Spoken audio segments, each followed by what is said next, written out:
Petite communication philosophique du jour. Un truc qu'on rappelle vraiment pas assez, c'est que l'histoire a un sens. Hein, et quelque part, on est sauvé. On est sauvé, et c'est exactement ce que venait dire. Rappelez-vous le gars qui était le gars un peu ringard qui disait, qui venait nous annoncer une bonne nouvelle. Hein, je ne sais pas si vous voyez de qui je veux parler. Ce mec, c'était exactement ce qu'il voulait dire. Il voulait dire, les gars, réjouissez-vous. On n'est pas perdu, on est sauvé. On a une direction dans laquelle aller. Et cette direction, on peut la déduire en regardant autour, mais surtout à l'intérieur de nous, dans notre cœur, hein, principalement.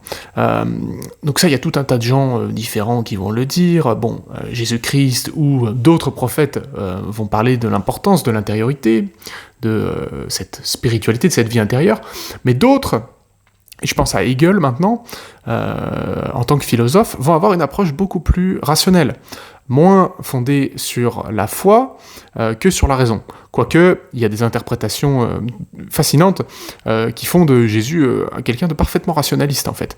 Quelqu'un qui proposerait une théorie quasiment scientifique de la réalité. J'y reviendrai peut-être plus tard. Bon alors, c'est quoi le sens de l'histoire, hein ? Et comment, là vous avez compris où je veux en venir, il y aurait une sorte de réconciliation possible entre politique et religion qui viserait rien de moins qu'à sauver l'humanité, si on arrivait à en trouver la clé. C'est quand même assez énorme. Et puis, il faut pas oublier que par les temps par lesquels on vit, il y a eu les 2 guerres mondiales, les camps de la mort, la bombe atomique, j'en passe et des meilleurs. Aujourd'hui, on a la Syrie, Gaza, là encore, je voyais aujourd'hui les fachos au Brésil qui font descendre 130 personnes dans les rues de Rio. On se dit, mais on n'en sortira jamais. On n'en sortira jamais. L'être humain semble incapable de grandir intérieurement en termes de sagesse. Apparemment, pour grandir en termes extérieurs, c'est-à-dire développer ses capacités physiques, techniques, matérielles, là, il n'y a pas de souci. Là, tout le monde est là, tout le monde est au rendez-vous. Hein, quand il s'agit de faire du pognon et d'acquérir plus de confort, là, comptez sur nous. Mais quand est-ce qu'on va prendre un peu du plomb dans la cervelle, hein ? Bon, eh bien, rassurons-nous, c'est tout à fait possible, mais simplement, tout le dispositif actuel repose sur une seule et unique arme, sa capacité à nous faire croire l'inverse. Sa capacité à nous faire croire que tout est perdu. C'est une sorte de poker menteur. Hein. Alors, on va revenir sur le sens de l'histoire, du coup, parce que je vous parlais de Hegel à l'instant. Hegel, c'est quelqu'un qui vous dit, bah regardez, si on regarde un peu l'histoire qui s'est écoulée, donc lui, il vit au 19e siècle. Hein. Bon, c'était pas tout à fait rose comme époque, mais il y avait déjà 2-3 trucs que l'humanité avait compris, et il dit, regardez bien, avant l'Antiquité, on parle des toutes premières civilisations, là, le monde oriental et tout, bah il y a un tyran, les Égyptiens par exemple. Vous avez Pharaon, qui est un dieu, et tous les autres ne sont pas libres en fait. Ils n'ont pas accès à ce qu'il appelle la vie historique. Donc il y a un seul homme qui est libre. Et puis petit à petit vient la culture grecque. Là on a peut-être un 20%, un tiers de la société qui est libre. Vous avez un petit nombre de citoyens. Et puis petit à petit, avec l'avènement du monde moderne, là il y a la revendication que tous les hommes naissent libres et égaux en droit. Donc petit à petit, la liberté se répand davantage entre les hommes. Et donc Hegel conclut, il dit, bah voilà, il peut y avoir des phases un peu de récession, des phases où l'humanité régresse, mais dans l'ensemble, le sens de l'histoire, c'est plus de liberté pour l'être humain. Et si vous connaissez un tout petit peu la philo, vous savez peut-être qui est le disciple de Hegel, son plus célèbre disciple. C'est ce fameux Marx, ok ? Et Marx va hériter de cette conception de l'histoire et il va dire, bon bah ok, c'est quoi l'étape suivante ? Où on va ?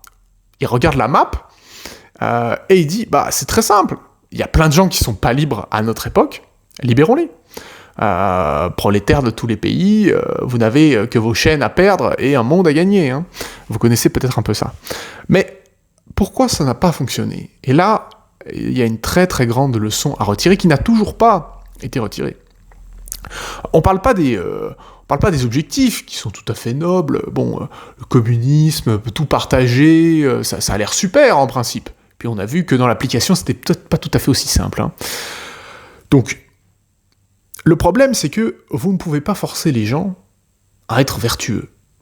Vous ne pouvez pas forcer les gens à partager. Sinon, vous devenez vous-même le tyran, vous devenez vous-même le monstre contre lequel vous prétendiez vous battre.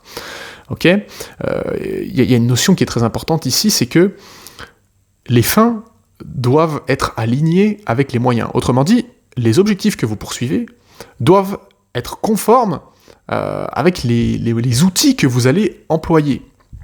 Il y a une continuité entre les deux. Et tout le problème des marxistes, ça a été notamment de dire, bon bah, les gars, on va pas traîner, hein, on va pas... Et allons-y pour employer des moyens plutôt efficaces, si vous voyez ce que je veux dire. Donc la violence, hein. Avec l'idée, voilà, la bourgeoisie ne comprend que ce langage, c'est des gens extrêmement brutaux qui feront tout pour conserver leurs privilèges, donc on va leur parler la seule langue qu'ils comprennent. Et malheureusement, ça s'est révélé un petit peu plus compliqué que ça. Hein, parce que qui est un bourgeois ? C'est très difficile. Hein. On sait que l'être humain a une sacrée réserve de jalousie et de langue de pute en lui, et que le premier qui va venir, qui va dépasser un peu trop, ah bah toi t'es un bourgeois, allez hop, ça dégage. Tous ceux qui sont en travers de mon chemin, ça dégage, vous êtes des bourgeois. Et c'est très facile. Donc bon.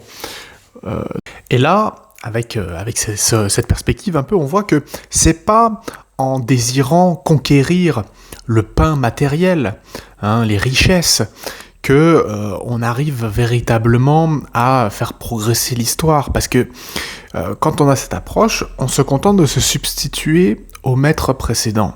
On devient le monstre qu'on prétendait combattre. Donc ce qu'il faut désirer, c'est pas le pain matériel. Ça veut pas dire qu'on pourra pas le conquérir en dernier ressort, mais ça veut dire que ce n'est pas le cœur de la cible. Jésus disait « L'homme ne se nourrit pas que de pain ». Et donc, ce qu'il faut désirer, c'est une autre forme de nourriture, une nourriture spirituelle, c'est-à-dire de la conscience. Okay ? Et comment on acquiert mieux de la conscience qu'en ayant du temps pour la contemplation. Et c'est pour ça que le combat pour la réduction du temps de travail a été combattu si férocement par les classes dominantes. Comment ? Vous voulez des fragments d'éternité ? Vous n'en aurez pas. Vous n'en aurez pas. Parce que c'est dans le temps que se construit le divin. Autant sur le plan de l'évolution humaine que sur le plan individuel. C'est quand on a le temps de contempler ce qu'il y a autour de soi, ce qu'il y a à l'intérieur, ce qui s'est écoulé depuis le commencement, que là, on est capable de ressaisir l'histoire, que le processus devient conscient de lui-même. Okay ? Le savoir absolu. Ce qu'on peut faire de plus dangereux pour la domination et pour la reproduction d'un système inégal et oppressif, c'est d'exiger partout, tout le temps, en tout lieu et à tout point de la société, plus de liberté pour l'individu. Attention, j'ai pas dit plus de pouvoir, j'ai pas dit plus de confort, j'ai dit plus de liberté.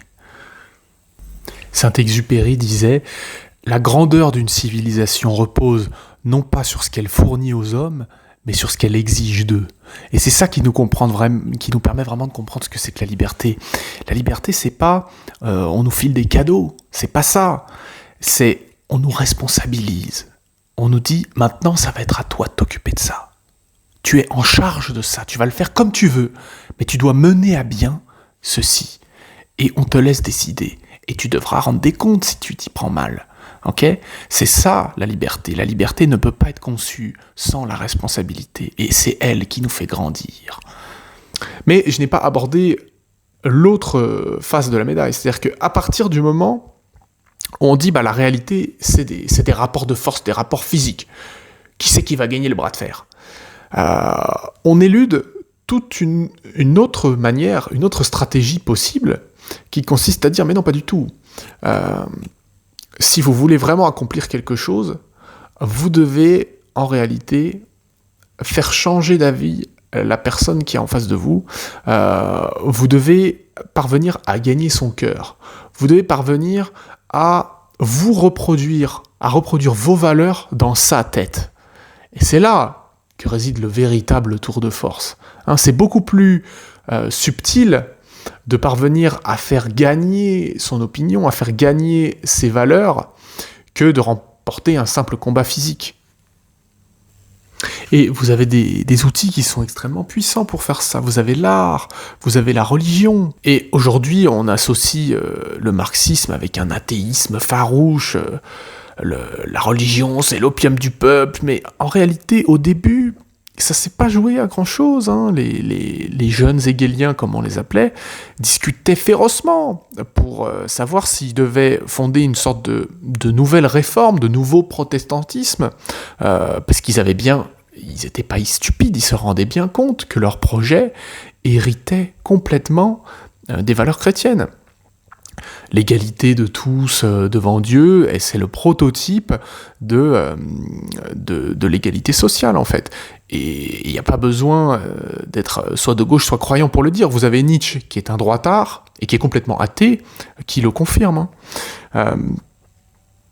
Pourquoi c'est si important d'avoir recours à un discours religieux, c'est-à-dire à un discours sur la réalité, quand on veut véhiculer des valeurs, un message politique? Eh bien, si vous êtes pas trop con, vous aurez peut-être remarqué que c'est exactement ce que fait le système actuel. Comment est-ce qu'il nous maintient dans cette société si inique, si injuste ? Au moyen d'un discours sur la réalité, qui consiste à dire « Mais les gars, c'est comme ça que ça marche. L'être humain ne changera pas. C'est comme ça depuis la nuit des temps. » Et ce mantra, à force d'être répété, produit une impuissance apprise.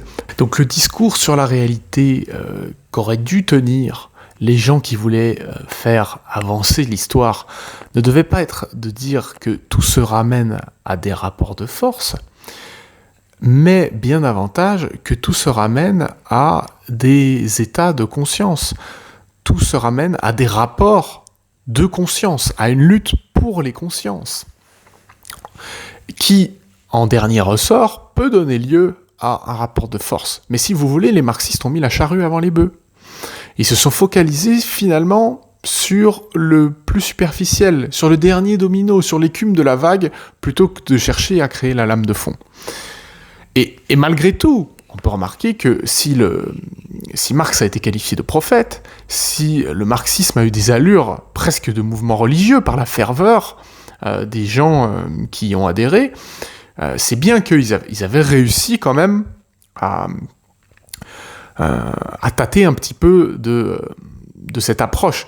Mais ils n'étaient pas encore suffisamment conscients de la stratégie qu'ils devaient adopter. Ils se sont plantés de stratégie. Et le plus beau symptôme de ce plantage, c'est la rupture avec le discours religieux. Et il y a quelque chose qui montre très bien l'erreur dans laquelle ont été les marxismes, leur erreur d'appréciation de ce qu'était la religion, de ce qu'elle avait été, de ce qu'elle était devenue, c'est, je ne sais pas si vous connaissez ce vers dans l'Internationale, donc dans l'hymne des communistes, qui dit quelque chose de l'ordre de ni Dieu, ni sauveur, ni tribun, producteur, sauvons-nous nous-mêmes. L'idée que personne ne va venir nous sauver, mais que c'est à nous de prendre en charge notre salut. Mais de base, cette critique se fonde sur une idée tout à fait dévoyée de ce qu'est Dieu. À partir du moment où on conçoit Dieu comme une réalité extérieure à soi, déjà c'est foutu. C'est quelque chose qui, initialement, doit être vécu intérieurement. C'est une réalité intérieure. Et en quoi elle consiste, cette expérience intérieure ? Eh bien, en ce que Hegel appelle le savoir absolu, c'est un terme très pompeux, qui désigne quoi au juste ? La définition qu'il en donne, c'est la suivante. Se libérer de ses déterminations implique de renoncer à l'imaginaire de sa substance. Ça veut dire quoi ? Ça veut dire qu'au fur et à mesure que je prends conscience de mes conditionnements, je dois admettre du même coup que j'étends ma liberté théoriquement à l'infini. Parce que plus je me déconditionne, et plus finalement je me rends compte que mon identité finalement repose entièrement entre mes mains. Que ce sont les choix que je pose aujourd'hui dans le présent qui vont déterminer la personne que je serai demain. Si bien que mon identité véritable, substantielle, mon essence, tout ça, c'est rien. C'est du vide. Ok ? Ça n'existe pas. C'est une chimère. En tout cas, c'est simplement les conditionnements que je n'ai pas encore, sur lesquels je n'ai pas encore repris la main. Ok ? Mais en dehors de quelques déterminations biologiques, grosso modo, mâle ou femelle, et plus quelques caractères génétiques qui, franchement, ne nous déterminent pas outre mesure, un individu est entièrement libre de son identité. Et en quoi est-ce que ça a à voir avec le marxisme, avec le sens de l'histoire, avec Dieu, tout ça ? Eh bien, dans la mesure où tout le principe du capitalisme, c'est l'aliénation, c'est-à-dire nous maintenir dans un certain état de conscience dans lequel tu tiens pour vrai l'histoire qu'on raconte à propos de ta propre vie. Et c'est ça le grand tour de force de ce système de la domination de tout temps. C'est de parvenir à raconter nos vies à notre place. Ah, ça c'est fort quand même. Et c'est pour ça que c'est une telle erreur de la part du marxisme d'avoir renoncé, d'avoir abandonné à l'adversaire la mythologie, de lui avoir abandonné la religion, qui consiste à dire quoi ? Mais à dire que l'histoire de l'humanité, mais c'est une histoire justement, c'est un mythe. Nous sommes les personnages d'une histoire, et il y a un narrateur, et spoiler, le narrateur, c'est nous.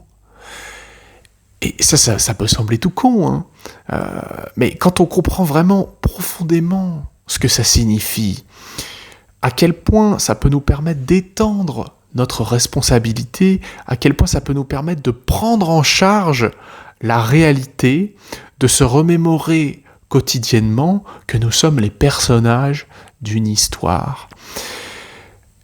Eh bien, ça, c'est quelque chose qu'aujourd'hui, tout concourt, tout ce qu'on appelle la société du spectacle, concourt à nous faire oublier quotidiennement. C'était cette expression de Francis Fukuyama, ce pseudo-philosophe occidental qui, au moment de la chute du mur, une fois que la guerre froide s'achève et que les États-Unis semblent dominer ce monde unipolaire, tout ça, écrit ce bouquin qui s'appelle « La fin de l'histoire ». Ça y est, c'est fini. La démocratie libérale et capitaliste a vaincu, et donc maintenant c'est bon. On peut écrire fin en caractères, en lettres capitales en bas, et puis c'est bon, tout le monde rentre chez soi. Comme c'est mignon. Parce que il s'agirait surtout pas qu'il y ait des gens qui se disent bon on va où maintenant ? Quand est-ce que ça continue ? Parce que les gens qui sont en position de narrateur, les gens qui possèdent cette liberté supplémentaire que les autres n'ont pas encore, eh ben c'est eux qu'on regarde comme des dieux. De tout temps, ceux qui étaient plus libres que les autres ont été vus comme des dieux. C'est ça le divin. C'est la liberté supplémentaire, celle qu'on n'a pas encore, ok ? Et c'est celle qu'on va aller chercher. Mais pour ça, il faut déjà savoir ce qu'on cherche. Et comment s'y prendre pour le récupérer. Voilà. J'ajouterai juste un petit dernier mot à propos du système de contrôle, cette fameuse matrice, ou de cette société du spectacle. Pour reprendre l'expression de Guy Debord. Elle ne tient pas tellement... si vous voulez, il faut avoir en tête que l'objectif n'est pas tellement de nous exploiter matériellement, c'est pas la jouissance principale. Bien sûr qu'ils sont contents d'avoir des milliards en plus et tout, mais c'est pas ça qui les fait bander vraiment très très très dur. C'est pas ça. Thatcher disait, l'économie n'est qu'un moyen, le but est de changer les âmes. Bah là là là là là là. Je la répète souvent celle-là parce qu'elle n'en finit pas de me stupéfier. Et oui, tout le dispositif physique, économique et politique a pour finalité d'exercer un contrôle sur les consciences. Parce que, spoiler, vous vous souvenez ce qu'on a dit tout à l'heure ? Mon identité, même mon identité physique, mon corps et tout, certes ça compte, mais vraiment la racine de qui je suis, c'est quoi ? L'âme, hein ? C'est cette réalité intérieure.